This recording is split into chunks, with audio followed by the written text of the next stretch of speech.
পারলে দল করে দেখান। আমি কি এরকম কোনো কথা বলেছি? না। আমি একজন মুফাসসিরে কোরআন, আমি একজন আলেম, এর বাইরেও আমার সবচেয়ে বড় পরিচয় আম আ সিটিজেন অফ বাংলাদেশ।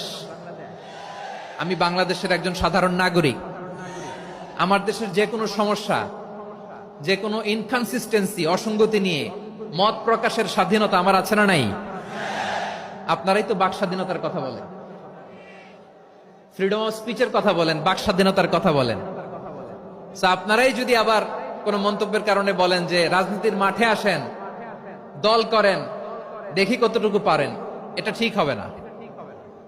তাই প্রিয় ভাইয়ের, আসুন আমরা দল মত নির্বিশেষে কাঁধে কাঁধ মিলিয়ে সোনার বাংলাদেশ গড়ি, দুর্নীতি মুক্ত বাংলাদেশ গড়ি, যে বাংলাদেশের জন্য রক্ত দিয়েছে আবু সাইদ,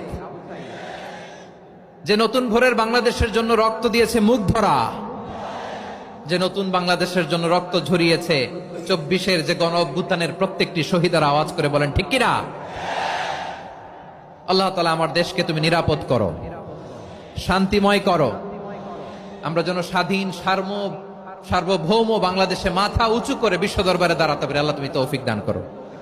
আওয়াজ করে সবাই পড়ে আমিন।